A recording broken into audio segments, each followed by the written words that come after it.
93 FM. 93 Radio. Bonjour, c'est quoi le réalisme? Le réalisme qui a pour racine le mot réel, réalité, signifie déjà qu'on adopte une posture, on prend une décision à partir de la réalité et non des théories ou des principes. C'est à peu près ça le réalisme. Pour être un peu plus clair, prenons cet énoncé de l'ancien président chinois Deng Xiaoping qui disait « Quelle que soit la couleur du chat, pourvu qu'il attrape les souris ». L'accent est donc mis non pas sur la nature des moyens, la forme des moyens ou la couleur des moyens qu'on va utiliser pour atteindre un objectif, mais sur l'objectif lui-même. L'efficacité des moyens à vous faire atteindre un objectif, c'est ça le réalisme.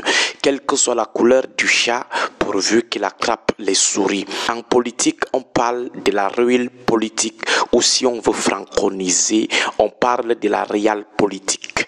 Les acteurs politiques ou les participants aux jeux politiques sont motivés non pas par la nature des moyens, mais par la capacité de ces moyens à leur faire atteindre leurs objectifs. Le citoyen vote, il choisit un candidat dans l'isoloir, non pas parce qu'il aime, mais parce qu'il pense que ce dernier peut lui permettre d'atteindre ses objectifs. Les acteurs politiques s'associent à d'autres, non pas parce qu'ils les aiment ou parce qu'ils ont une certaine affinité, mais parce qu'ils se disent qu'ensemble, ils peuvent atteindre leurs objectifs communs. C'est ça le réalisme.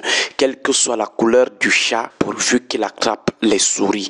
On reste attaché à l'objectif qu'on trouve très noble. Seulement, le réalisme politique, la réelle politique ou la réelle politique, ce n'est pas aussi un attachement fou à l'objectif à atteindre. Ce n'est pas de la folie dans le choix des moyens parce qu'on va atteindre à tout prix un objectif. On ne va pas adopter une démarche immorale parce qu'elle nous permettra d'atteindre un objectif. Utiliser une démarche socialement ou moralement réprimandable parce qu'elle nous semble être la meilleure pour atteindre nos objectifs. Par exemple, le recours aux assassinats, à la violence physique ou morale parce qu'on va atteindre un objectif, ça c'est complètement fou ça. Ce n'est plus du réalisme politique. On ne va pas s'aligner derrière un violeur né, un pervers et appeler toujours ça réalisme politique. Il y a un minimum de morale et d'éthique qui doit être de mise dans le réalisme politique. Ceux qui disent que la politique n'a pas de base morale ou alors que la politique et l'éthique n'ont pas de place en politique, cela se trompe sur tous les plans. Par ailleurs, en politique, il y a des postures qui ne cadrent pas avec la recherche d'un objectif commun. On ne saurait les encourager avec l'argument de la réelle politique, l'argument du réalisme politique. Les gens doivent savoir que la politique, c'est d'abord une activité altruiste, le bien-être de la communauté, l'épanouissement collectif. Quelqu'un ne va donc pas vendre son âme au diable, trahir sa propre conscience, ses propres convictions parce qu'elle serait dans du réalisme politique. Quelqu'un ne va pas devenir le fou du village, devenir la risée de tous, se mettre à quatre pattes, complètement à genoux, à plat ventre au nom du réalisme politique. Quelqu'un ne va pas sacrifier les intérêts de la collectivité, le bien-être de tous au profit de ses calculs ou de ses privilèges égoïstes et parler toujours du réalisme politique. La réelle politique ou la réelle politique, ce n'est pas l'attachement au bien-être personnel. Mais chez nous, il y a deux mauvais rapports avec l'idée de réalisme politique. Le premier mauvais rapport, c'est que certains pensent que le réalisme politique, dans des alignements, des soutiens, des démarches contraires,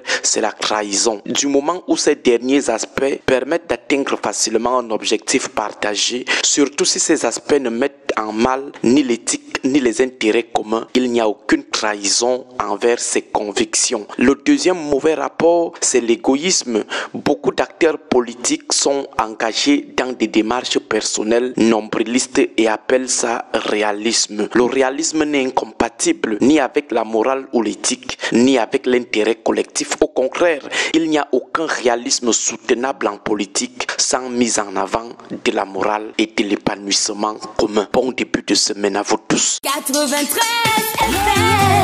93 FM. Radio.